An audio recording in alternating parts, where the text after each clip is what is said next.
To make this carnivore flatbread, you only need 1 cup of cottage cheese and 2 eggs at the least. That is the ratio. 1 cup of cottage cheese to 2 eggs. And you can use organic, inorganic, whatever eggs that you want. And you will blend all the ingredients in a food processor, so make sure you have one of these.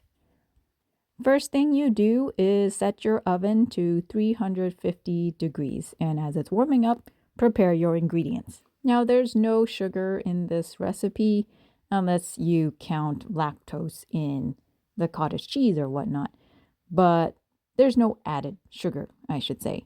And again, the ratio is 1 cup of cottage cheese to 2 whole eggs. Now put the cottage cheese into the food processor, and as you will see in just a moment, I made the mistake of overloading my food processor. I put a 2nd cup of cottage cheese in there, which my food processor could not handle, and I am going to find that out. And well, since I doubled my cottage cheese, I doubled my eggs as well to 4 eggs and put everything in my teeny tiny mini food processor. And obviously it was overflowing, but too late to back out now. So I just went on with it. Hopefully with yours, you did not overfill, but keep the ratio. 1 cup cottage cheese, 2 eggs. Anyways, you're going to blend the whole thing until it is pretty homogeneous, until the consistency is like pancake batter. Now, fast forward a little bit, I was able to blend my overflowing batter until I could separate it into two, essentially relieving the load in my processor. And I continued to blend it, and you should too, until the consistency is like this in the video.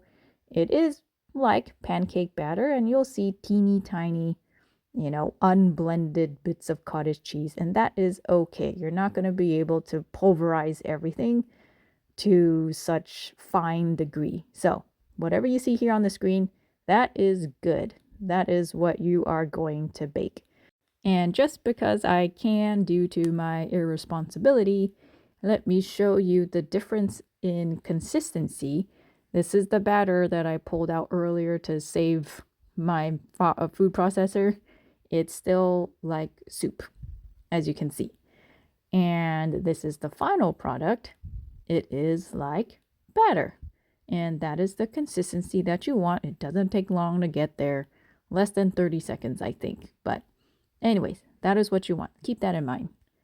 And before I go on to the baking part, let me show you what it looks like when you do it right. That is 1 cup of cottage cheese with 2 eggs because I had 1 final cup of cottage cheese to use. So when you blend it, this is what it looks like, and this is what your processor should look like. And there you go. It's already homogeneous. Just keep on blending until the batter looks pretty smooth, and that's pretty much it. Okay, on to the baking portion. So get a pan and line it with parchment paper. I don't recommend foil because the batter is going to stick onto the foil. It's easier to peel off when you use parchment paper. On the parchment paper, ladle out whatever size pancakes you want, small ones or slightly larger ones. Just make sure that there is probably like an inch of space at least between your pancakes, because these things don't rise and they're going to flatten out or, spread out more when heat is applied. Anyhow, just ladle out your portions with enough space in between. Just do a much better job of it than I did in the video.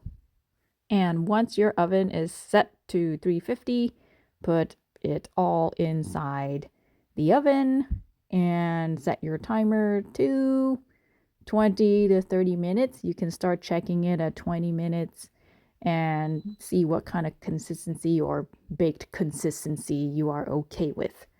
So for me, it tends to be 25 minutes, but Everyone's ovens and preferences are different, so just experiment to find the right texture for you. And once my 25 minutes was up, I slipped on my oven mitts, and these were the really trendy silicone oven mitts that showed up a couple years ago. There'll be an affiliate link in the description if you want to purchase it, which means I can get a little commission if you use my link, but it is totally not necessary. Anyways, get your pans out as well after your time limit is up. And as you can see for mine, they browned pretty nicely around the edges, and those edges are crispy-ish, but the insides, the other parts are soft. So yours are likely going to look like this too. Please let it cool down and dry off because it is going to stick to the parchment. And hopefully you can see too, they really do melt in the oven and spread and expand. So definitely give that space in between your pancakes. But even if your pancakes look like mine, that's okay because you can just tear them off into whatever chunks that you want. So this is what the texture is like. Hopefully I have caught a good shot of it. I tried peeling it with one hand. It's kind of hard with one hand, but there you go. That is what the texture is. It is soft and very, very slightly airy, definitely light, but once you bite into it, you could tell it's not bread necessarily, and it's not also pancake. Pancake is a little bit more fluffy. These do not fluff. They are soft, but they are not gluten soft, if you know what I mean. And so long as you have your expectations made reasonable and tempered, you will enjoy these for what they are. So again, it's just cottage cheese and eggs. And as you can imagine, that's exactly what it tastes like. It tastes like cottage cheese, not really eggy. Tastes primarily like cottage cheese, but breaded cottage cheese, if you can imagine it that way. Definitely worth a try because it's so easy. And this footage is of the pancake, I suppose. The next day, I actually let it sit out to dry, and it became cottage cheese crisps, which I thought was interesting and a little more fun than just the plain soft bread-like texture.